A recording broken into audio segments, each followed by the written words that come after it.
할렐루야, 참 오랜만에 뵙는 것 같습니다. 그간 안녕하셨는지요? 맨날 뵙는데 제가 이 자리에 또 오랜만에 섰으니까요. 오늘 우리가 함께 나눌 말씀은요, 묵은 땅을 기경하라라는 주제로 함께 말씀을 나누려고 합니다. 이번 설교를 준비하면서 저는 2018년을 마무리하고 있었습니다. 2019년을 그래서 어떻게 살아가야 될까라는 고민들과 함께 2018년을 개인적으로 이렇게 돌아보는 시간 속에서 하나님의 말씀을 받은 주제가 바로 오늘 여러분과 함께 나누는 묵은 땅을 기경하라라는 말씀입니다. 저는 개인적으로 참 많이 이상적이기도 하고 개인적으로 계획을 좀 많이 세우는 사람입니다. 그렇다고 계획을 꼭 지키는 사람은 아닌데요. 계획을 정말 많이 세우는 사람입니다.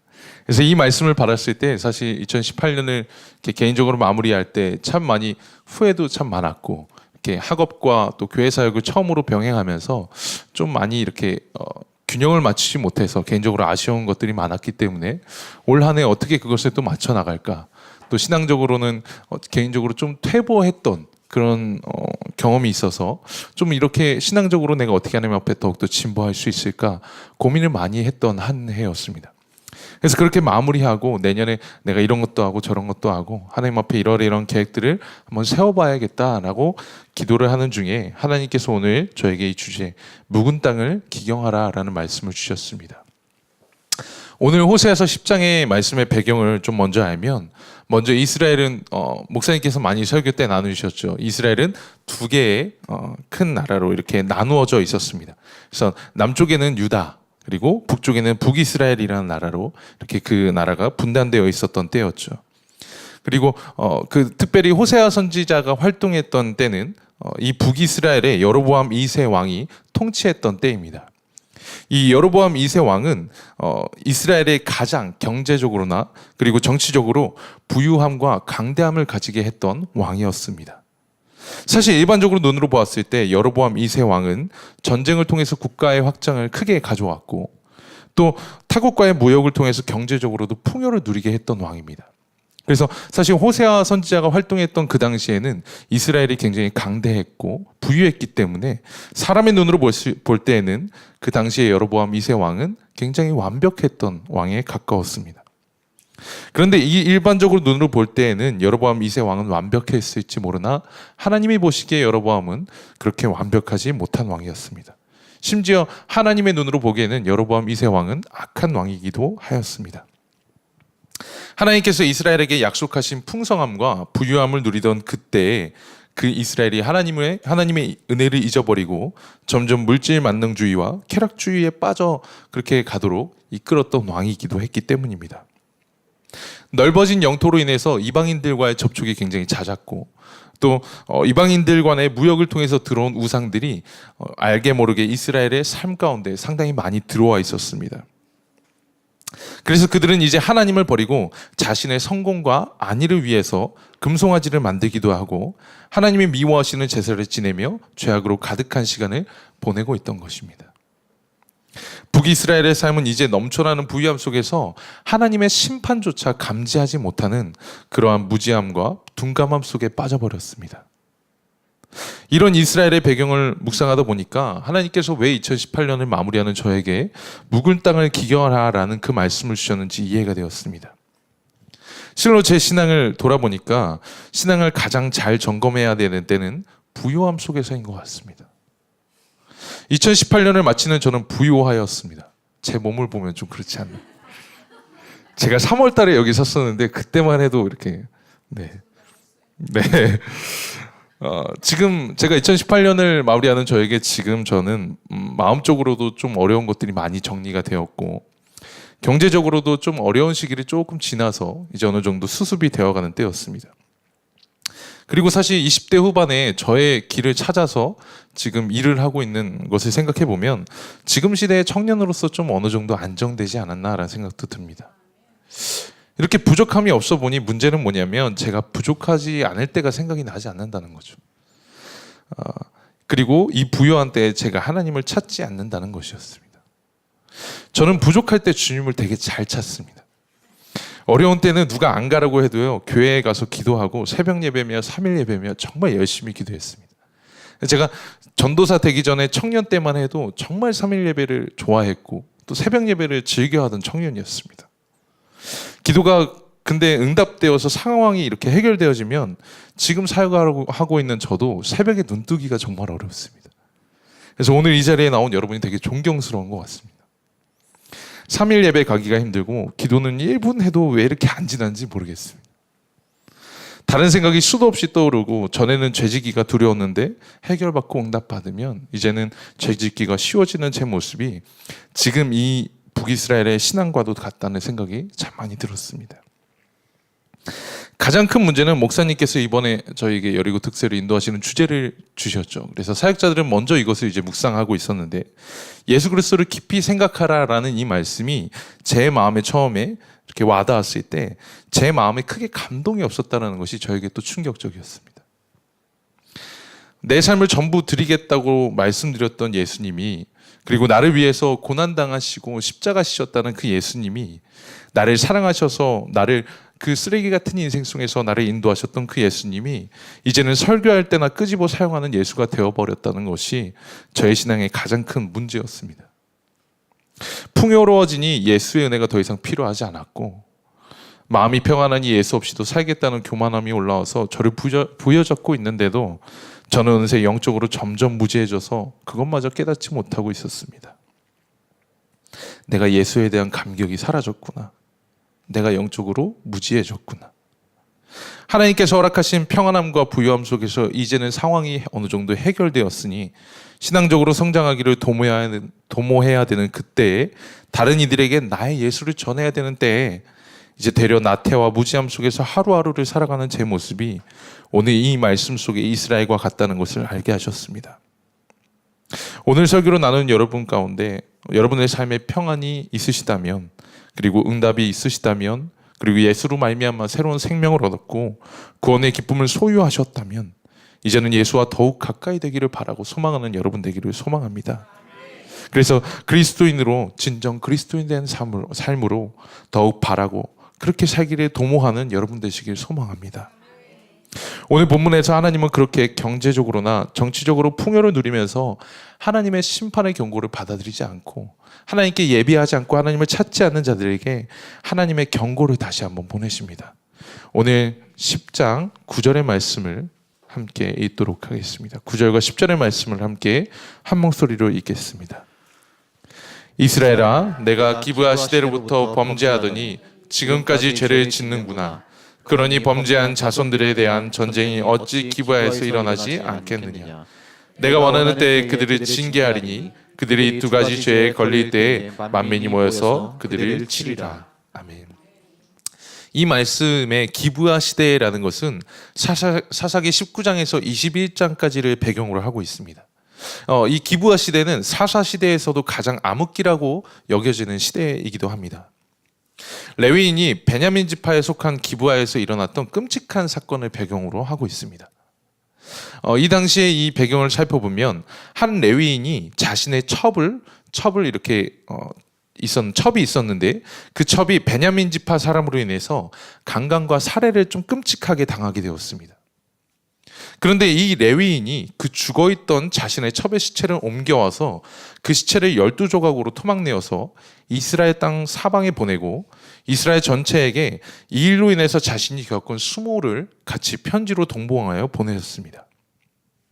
이 편지를 받아서 본 각기 이스라엘의 지파들은 이 일로 인해서 분노하였고 이 일을 냈던 베냐민 지파 사람들을 상대로 이스라엘이 전쟁을 시작하게 되었던 것을 배경으로 하는 것이 바로 기브아의 시대라는 것입니다. 이 사건은 사실 이스라엘이 가장 영적으로 침체하였고 너무나도 잔인한 일을 이룰 만큼 도덕적으로도 침체했던 때를 우리에게 말해주고 있습니다.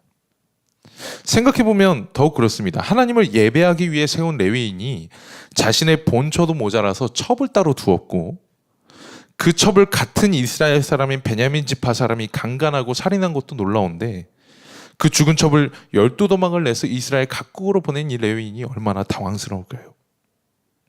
이 사건은 이미 도덕적으로 개념이 상실됐고 영적으로 죄악이 가득 차 있고 하나님 안에서 무지하였던 그 이스라엘을 말하는 시대입니다. 이렇게 잔인하고 영적으로 도덕적으로 타락해 있던 때가 바로 기브아 시대인데, 하나님은 구절의 말씀을 통해서 지금의 이스라엘이 기브아 시대와 같이 영적으로 침체해 있고 잔인하고 도덕적으로도 침체해 있다고 말씀하고 계신 것입니다. 사람의 눈으로 볼 때는 그 당시에 전혀 문제가 없었죠. 근데 하나님의 눈으로 바라보니 그 땅에 도덕적으로나 영적으로나 여러 곳에서 문제가 있다고 하나님은 말씀하고 계신 것입니다. 하나님은 이 일을 그냥 두지 않으셨죠. 하나님은 심판하겠다고 오늘 말씀을 통해서 단언하고 계십니다. 징계하겠다고 말씀하십니다. 바로 그 음란했던 영적으로 침체가 시작되었던, 그리고 도덕적으로 타락하였던 그 타락의 자리에서 이스라엘을 징계하시겠다고 단언하신 것입니다. 여러분, 하나님은 우리의 죄를 그냥 두시지 않습니다. 왜냐하면 우리를 사랑하시기 때문이죠. 우리를 그 죄의 자리에서 징계하셔서 우리가 그 죄에서 떠나도록 우리를 인도하십니다. 그러므로 지혜로운 행동은 그 죄를 징계하시기 전에 경고하실 때 그 죄의 자리에서 나오는 것이 지혜로운 행동이겠죠. 저도 오늘 말씀을 묵상하면서 저의 죄의 습관들을 돌아보게 되었습니다. 나태와 음란과 탐욕스럽고 도덕적으로 타락해 있던 저의 모습을 돌아보면서 다시 결단하고 회개하는 기도를 드렸습니다. 오늘 이 시간 마음에 찔림을 주신다면 회개함으로 지혜로운 자와 같이 되어서 하나님 앞에 먼저 소망의 때를 붙잡는 우리 모두 되기를 소망합니다. 하나님께서는 이 징계의 시기를 10절에서 말씀하고 계신데, 언제인가 함께 보면 두 가지 죄에 걸릴 때였습니다.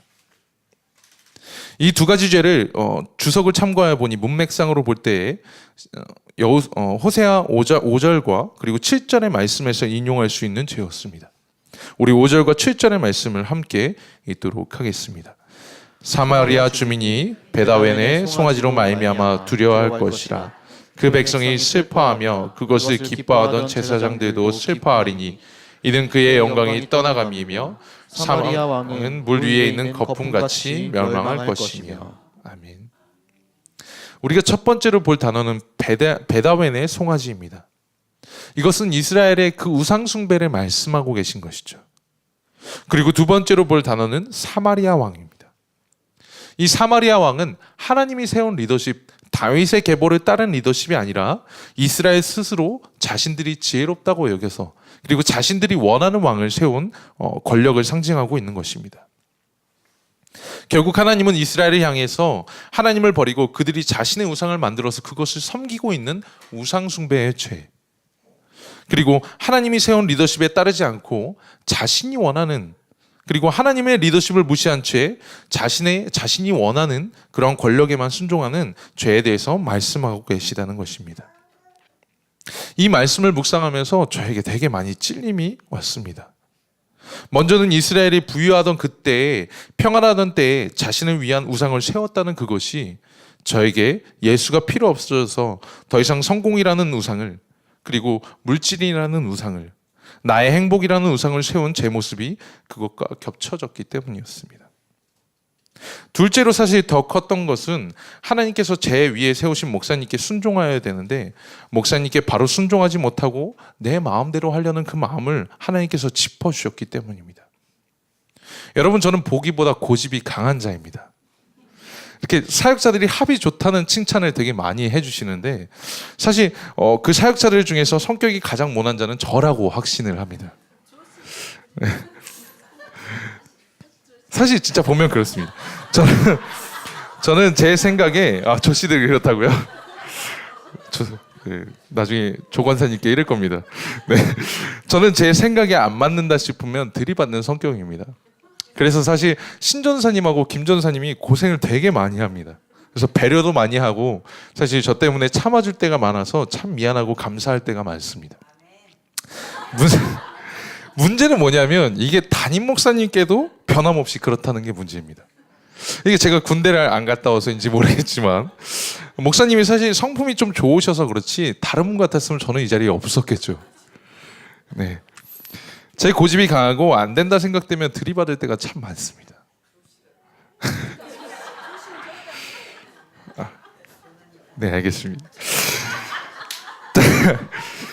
문제는 제 생각대로 이렇게 목사님께 이렇게 말씀을 드리면 목사님이 안 된다, 그건 안 된다라고 말씀하실 때가 있지 않습니까?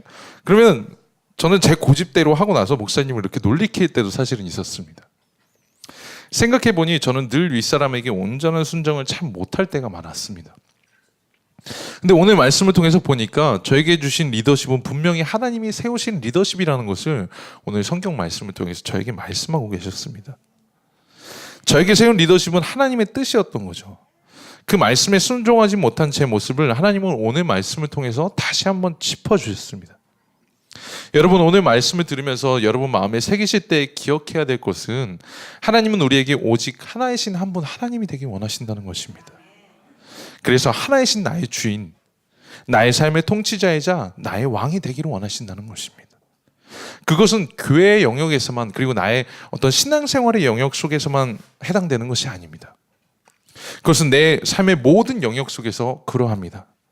가정에서 세우신 나의 리더십에, 그리고 직장에서 세우신 나의 리더십에, 관계 속에서 세우신 나의 어떤 누군가에게 하나님은 우리에게 하나님이 되기를 원하십니다.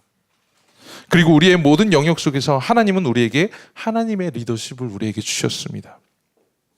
그래서 우리를 더욱더 잘 인도하시고 우리를 더욱더 잘 훈련시키시고 나를 정금과 같이 만드시기 위해서 하나님은 그렇게 우리에게 리더십을 주셨습니다.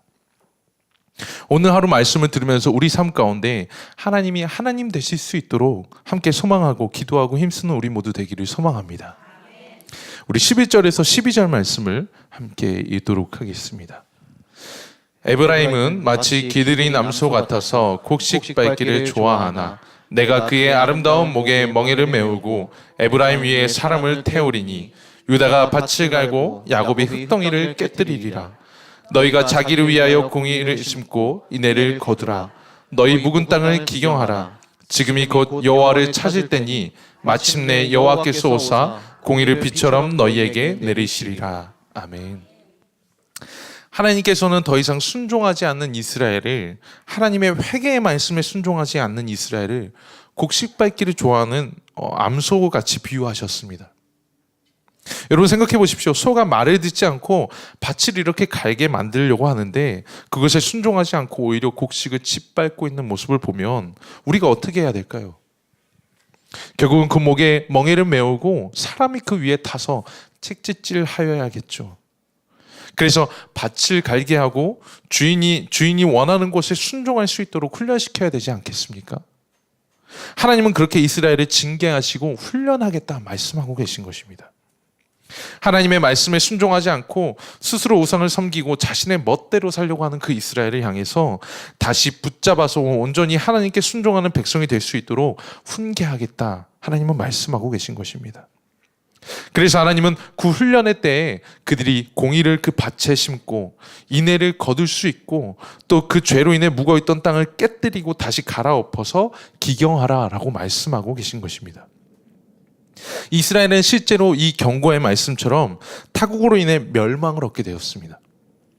그러나 그곳에서 그들은 다시 하나님을 찾고 하나님을 향해서 공의를 심었을 때에 그간에 하나님을 떠나 죄악으로 가득 차 있었던 그 땅을 갈아엎으면서 하나님을 기다렸을 때에 그들은 다시 하나님께서 약속하셨던 것처럼 하나님의 인애와 하나님의 공의를 만나게 되었을 줄 믿습니다.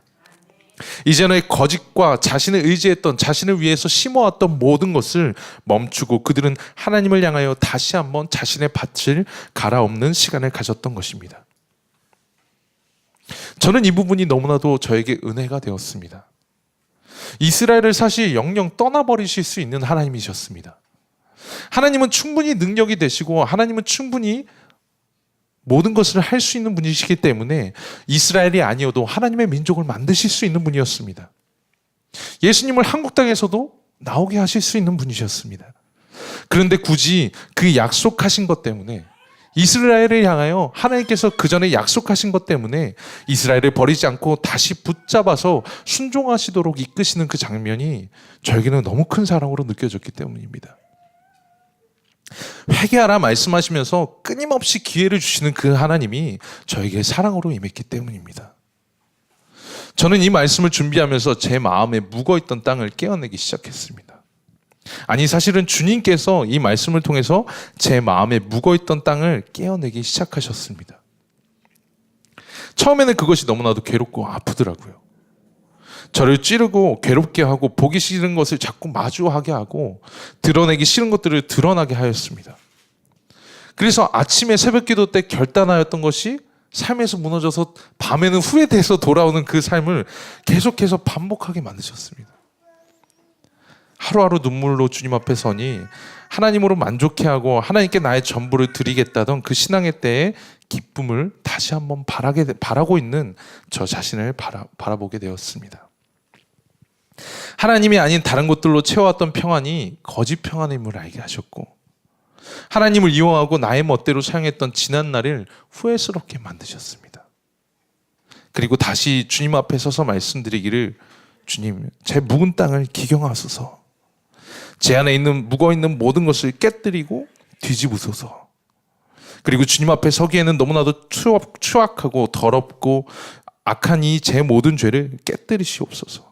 새롭게 하소서라는 그 고백을 드리고 있는 저의 모습을 보게 하셨습니다. 말씀을 정리하겠습니다. 사랑하는 동탄꿈의 교회 성도님들, 여러분에게 묵은 땅은 무엇이신가요? 오늘 본문의 이스라엘 백성은 결국 회개를 바라는 하나님의 목소리를 듣지 못하고 하나님의 심판까지 경험하게 되었습니다. 자신의 그 평안했던 삶 속에서 하나님의 목소리를 듣지 못했던 것입니다. 그리고는 그 멸망 뒤에 다시 회복하시는 하나님의 소망을 만나게 되었지만, 그들은 결국 지혜로운 자가 되지 못하고 하나님의 매질을 맞고 나서야 하나님을 다시 찾게 되었죠. 오늘 우리는 하나님의 심판이 이루어지기 전에 기회를 받았습니다. 저에게 2018년을 마치며 묵은 땅을 기경하라 라는 말씀을 주셨을 때 저는 사실 좀 어려웠습니다. 아니, 좀 새로운 소망되는 그런 말씀을 주시지, 내가 너와 같이 독수리 날개치며 일어날 것이다, 뭐 이런 말씀을 주시지 왜 묵은 땅을 기경하라라고 말씀하셨을까? 처음엔 어려웠습니다. 그러나 사실 이제는 감사합니다. 심판으로 인도되기 전에, 그리고 저에게 새로운 기회를 주신 소망의 하나님이 너무나도 감사합니다. 그리고 사실 좀 죄송스럽습니다. 예수님의 은혜를 잊어버리고 이용하기만 하는 저에게, 그리고 하나님께서 주신 풍족함 속에 주님의 은혜를 잊어버리고 사는 저에게, 예수님을 설교할 때만, 그리고 사역할 때만 끄집어서 사용하는 저에게 묵은 땅을 기경하라 하시는 하나님의 음성이 죄송하고 감사하기만 했습니다. 사랑하는 동탄꿈의 교회 성도님들, 오늘 말씀을 통해 오늘의 나의 신앙을 점검해 보셨으면 좋겠습니다. 내가 기경해야 될 땅은 무엇인가? 나는 지금 고난이 없어서 평안한 때를 맞이한 이스라엘과 같지 아니한가? 함께 점검하며 오늘 이 시간 간절히 기도하는 우리 모든 성도님들 되시길, 그리고 우리 모두 되시길 간절히 소망합니다.